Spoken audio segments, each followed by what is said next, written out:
bailando con su tumbao. Qué linda. Oye, mami, qué alboroto.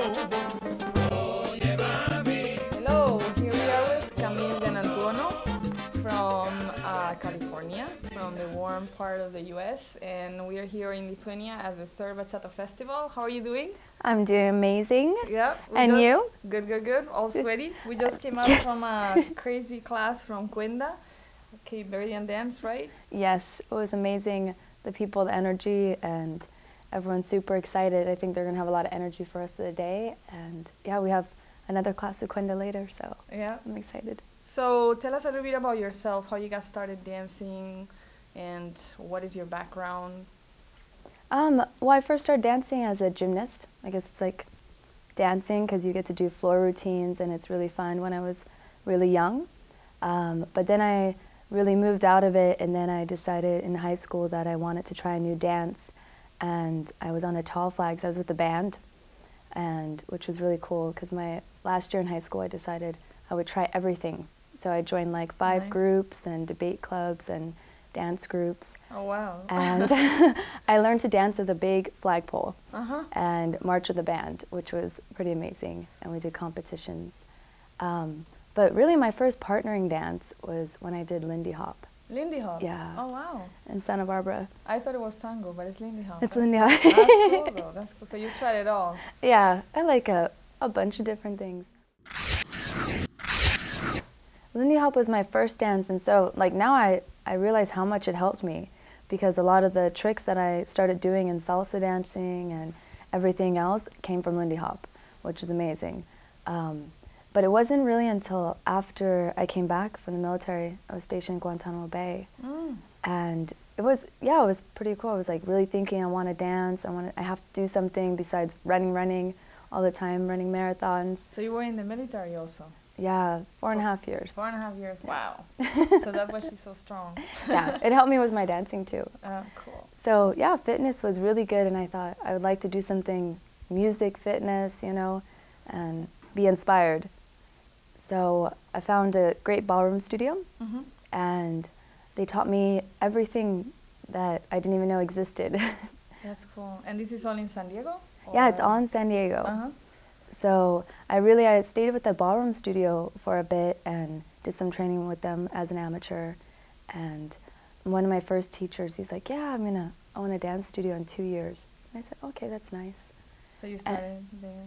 No, I didn't see him for 2 years, and I met a dance partner out at Salsa Club for the first time. Actually, when did you first hear any salsa, Latino music, bachata, or when did you first encounter Latino music?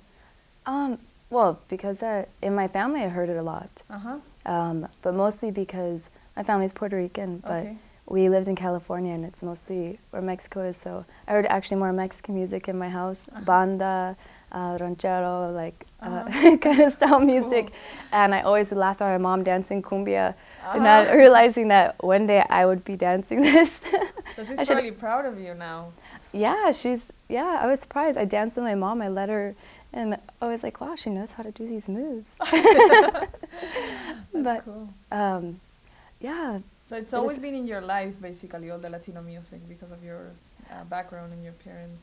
Well, in my mom's, it kind of was on the surface. I hung out with my friends listening to heavy metal music.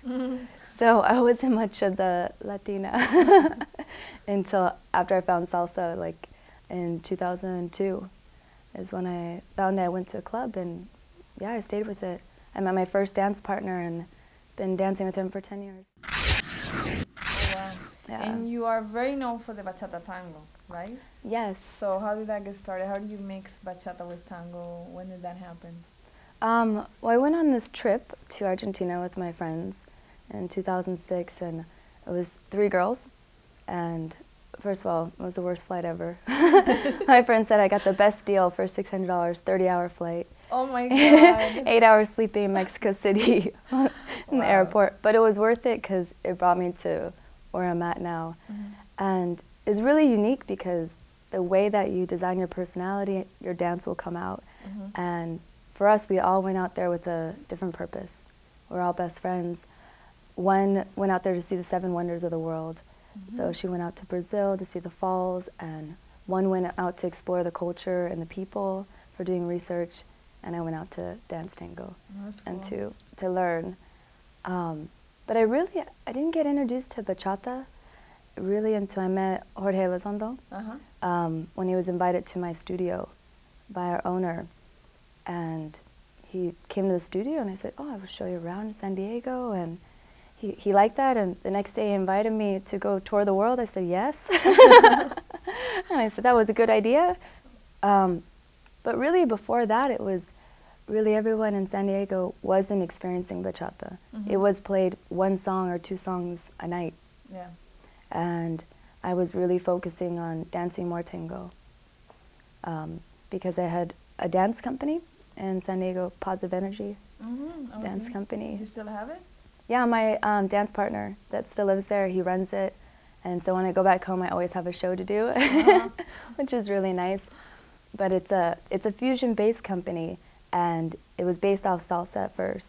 And then we said, oh, let's do salsa tango fusion. Oh, wow. Let's do salsa bachata. Let's do salsa waltz, which we did. So a you're waltz. the fusion women. Yes. We're actually also always asking, like, how do the fusions come out and how do they get born? Because we're also into making all type of fusions. So you've experimented everything with tango, salsa tango, like you're saying, bachata tango. That's really cool. What other fusions, or what are your favorite fusions?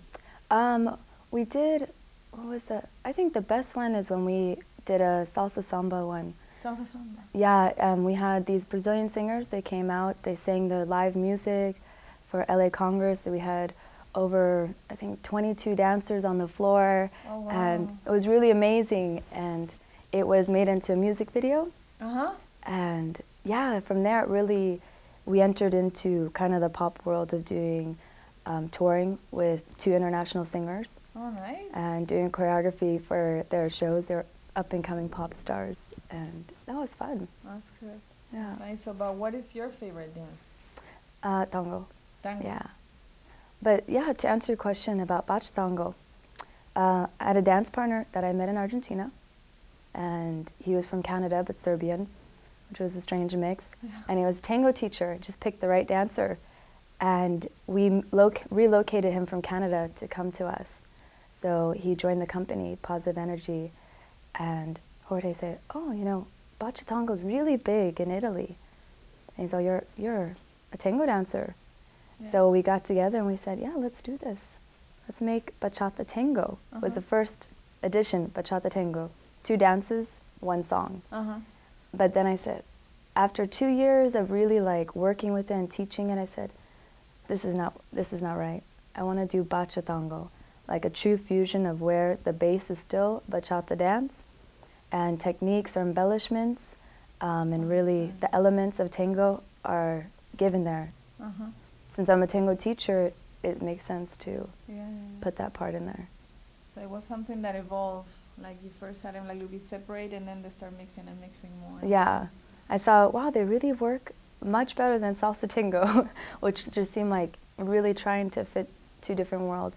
Have you then tried the opposite, like adding some bachata to the tango? Yes, not on purpose, but because we have nuevo style tango, it's really the elements that you can use your hips, and they have fantasia tango, which adds ballet, gymnastics, everything. It's mostly what you see in show when they do all the acrobatics and salsa turns and everything. So yeah, but I really, it sounds strange, but I really like tango in its pure form. But I also like the creation of all the different developments. Cool. So now you're all touring all over Europe, all over the US, and what are the classes that they mostly ask from you? What do they want you to teach mainly? Mainly because I tour by myself now, lady styling. But one of the biggest highlights is bachata tango. Yeah, they have me teaching, which is really nice. Cool. And let's say you have a student and you want to give some advice to the student on how to become a better dancer. What would your best tip for them to tell them? That's a whole class. That's a workshop. Just kidding. I think my best tip would be first to choose the dance that really draws you. because if you come in for the wrong reasons, to come in the dance to meet women, or you know, you need something to do, then you really haven't found the dance that suits you, and you're trying to force something onto yourself. And to really like the music, I've had a lot of people come take a class and they never heard salsa music, then they hear it and they didn't like it, but they still want to learn. So I mean, the music is, once they start learning, they realize the music inspires them. And I think it's more the development stage of like knowing what your level is and really appreciating your level and being just absorbed in what you're in. Like if you're a beginner, be a beginner. You know, I think at all levels, you should be a beginner. Beginner through advanced, professional, we're all beginners because there's so much to learn that when you get to that block where you feel like you know too much or you can't learn, then yeah, you really haven't explored the further options of yourself and what you're really looking for and why you're dancing. But also I would say is the biggest thing is to dance for yourself. Yeah, that's good advice, very good advice. And if you have somebody that wants to become an instructor, what would you say like to somebody that is new as an instructor and say, I want to do this, I also want to teach these? What advice would you give to that person? Well, my first advice is that I would say don't be a new dancer and also want to be a new instructor. That's the first, is to do your research as far as like train yourself, really understand what it is to teach and have a reason why you want to teach. Because you might, a good reason, yeah. Like not just because you want to make money or because you think you're good at it and you think you can do it better than someone else. That's, for me, it's not a good reason. It's really to want to inspire someone else and you feel you have the knowledge to give it to them in a new light, not because you know a million patterns and so. And for you, what inspires you? I don't know if you get asked this question, we get asked many times, like, don't you get tired of dancing? Don't you get tired of all the time doing the same thing? Don't you get tired of teaching the same class? What inspires you to keep going and to really enjoy what you're doing all the time, or as much as possible? As much. Yeah. When you first start out anything, it's a new feeling and you want to explore everything because it's very exciting, it's new, you're learning. Because for many years, just starting out teaching, I didn't know what to teach. So me and my partner would make a new pattern all the time, always creating something, and then come to the class prepared or over-prepared, you know, not knowing, and we really weren't teaching people. And then I explored that, what inspired me was to go to a class first and really have the tools already with me of an idea of how I feel. And once I entered the room, I would know what I wanted to give to the people as far as teaching them. And that inspired me not to always have signature moves. For me, I think it's great that teachers can have signature moves. It makes their life much easier. And then everyone in the world like recognizes, oh, that's, you know, Hips on Fire, Leon Granguito, you know, Rodney, whoever else it is, Bachata Souls. But for me, it's every time I go to a class, it's always just for that class. It's always a new movement, and it's not planned. I see the people and I say, okay. And it comes to my mind, I said, we will do this for you. So, especially in Bachata Tango, I've never taught the same pattern in any class. Yeah, because the same feeling. So, I think it's really important that the move and the class is really for those people and in that moment. That's cool. That inspires me. That's nice. I like that. So if people want to find you, where can they find you? If they want to find you on the internet, if they want to get in contact with you, how can they? They can learn to spell my name first and then find me. That's a challenge. But I have a website and it's madhottango .com, and that's also my email if they want it. Or for internet, they can also do the same for Facebook. And you're also known the queen, right? The queen of Bachata Tango. Yeah. Yeah, I don't know how that name came about there. All right, well, thank you so much, Camille, for being here. And Thank we you. hope you have a nice class. You still have a lot of classes, right? Yes, I have a And couple we more. have the Jack and Jill and the men versus women and the whole Yes, thing. I have a whole full day Yeah. and lunch. Yeah. Well, I'm glad to see you here, and hopefully we'll meet again in person. Yeah, we will. Thank you. Mwah. Yay. Good. That was a lot of good stuff. You were inspired. Thank